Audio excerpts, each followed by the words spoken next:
बोले गंगा मैया की जय। बोले सत्य सनातन धर्म की जय। बोले पुरुषोत्तम भगवान की जय। बोले पुरुषोत्तम योग की जय।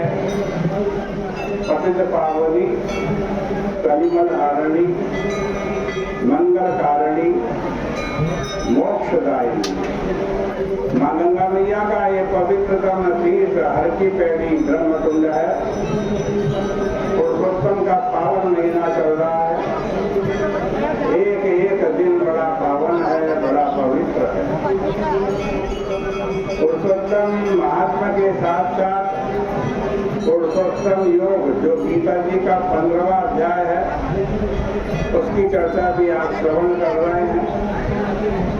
हम पुरुषोत्तम योग के 15वें अध्याय के चौथे श्लोक पर पहुंचे हैं।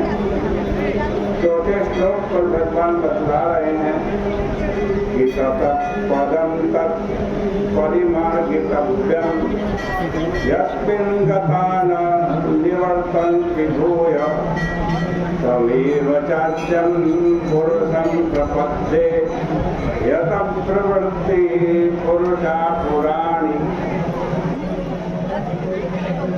देखो, इस संसार को पीपल का वृक्ष बताया, ये कथा आपने सुनी।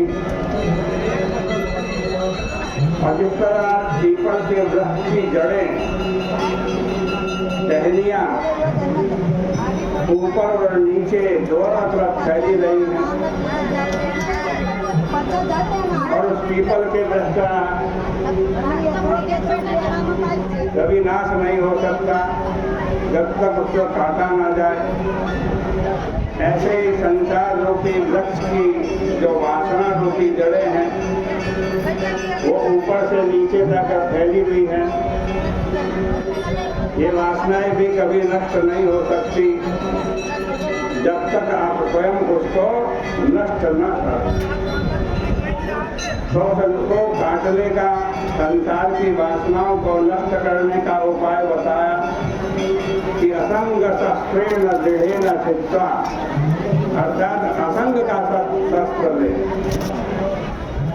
वैराग्य का शस्त्र ले। उससे संसार रूपी वासनाएं नष्ट हो जाएंगी, कट जाएंगी। दृढ़ असंग शस्त्र के द्वारा संसार वृक्ष की वासना रूपी जटाओं का जब आपको छेद कर देंगे, उसके बाद भगवान बताते हैं, तब आज कहते हैं गुरु जी की शरण में जा। गुरु जी की शरणागति पूर्वक अपने उस लक्ष्य पूर्ति परम पद का अनुसंधान करना चाहिए। जहाँ पहुँचने पर वापस नहीं लौटना पड़ता। जिज्ञासु को अपने मन में यह दृढ़ धारणा करनी चाहिए कि मैं उसी जगत के कारण अंतर्यामी पुरुष का आ जाए, उसकी शरण ग्रहण करता हूँ। छोड़ना मत है भाई, कथा बोलो मत।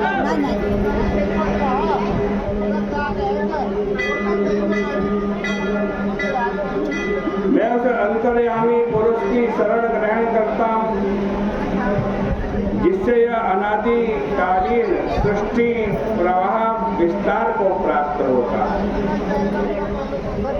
अब प्रश्न ये उठता है कि क्या केवल वैराग्य होने से संसार कट जाता है?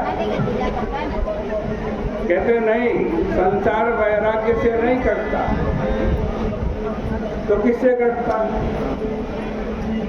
वैराग्य से तो राग, द्वेष और वासनाएं कटती,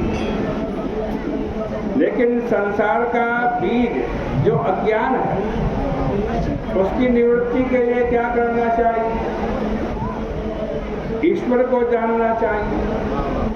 जब ईश्वर का ज्ञान होगा, ईश्वर की प्राप्ति होगी, तब तो संसार का आत्यांतिक उच्छेद होगा, मतलब संसार के बंधन से मुक्ति मिल जाएगी। तो भाई अभी तो असंग शस्त्रेण दृढ़ेन छित्त्वा, यह तो तैयारी हुई। जिसने असंग के शस्त्र से इस अस्पष्ट वृक्ष की मूलभूत जो वासनाएं हैं, आज कहते हैं, उसका क्षय कर दिया, उसका उच्छेद कर दिया। उसका क्षय करके मतलब साधना चतुष्टय संपन्न होकर, श्रम दम आदि संपत्ति से युक्त होकर जो इस मार्ग का अनुयायी हुआ है, अधिकारी हुआ है। देखो, जब तक फंसे रहोगे तब तक ढूंढ नहीं सकोगे। जिसमें फंसे रहोगे उसको जगह जगह ढूंढोगे। आज कहते हैं तो जब फंसाव से आदमी छूटता है तब क्या होता है? तब ईश्वर की ओर नजर जाती। जब संसार से के बंधन से मुक्त होगा तब कहाँ से नजर जाएगी? पुरुषोत्तम पर नजर जाएगी, ईश्वर पर नजर जाएगी। और फिर व्यक्ति क्या करेगा? ईश्वर को ढूंढेगा। इसके लिए अगला श्लोक बताया, तथा पदम तत् परिमार्गितव्यम। तथा पद का अर्थ अनेक आचार्यों ने अनेक प्रकार से किया है। तथा का अर्थ यदि करें, बाद में उस पद का अनुसंधान करना चाहिए। अर्थात पहले असंग शस्त्र से अपने संसार को काटो, बंधन को काटो, और फिर उस परमात्मा का अनुसंधान करो।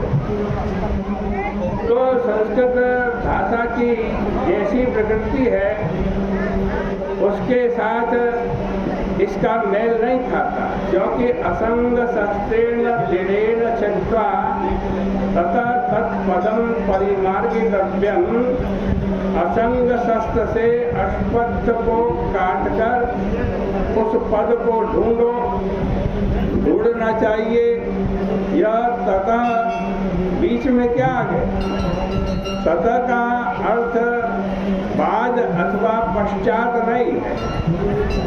बोले कि शंकराचार्य भगवान ने तो तथा पद का अर्थ पश्चात लिखा है। बस यही तो बात है। ततः पश्चात श्रुतम तत्पदम परिमार्गितव्यम। ततः पश्चात अधिष्ठान रूपेण श्रुतम तत्पदम परिमार्गितव्यम। उस अश्वत्थ के ऊपर जो है उसका मूल अथवा उसके पीछे जो है उसका अधिष्ठान, उसका प्रकाशक, उस पद का अनुसंधान करना चाहिए। मतलब ईश्वर को ढूंढना चाहिए। वो ईश्वर कहाँ है? कहाँ ढूंढे उसको? कहते वो ईश्वर इसी वृक्ष में छिपा हुआ है। वृक्ष बने इसी संसार में वो भगवान छिपा है, उसको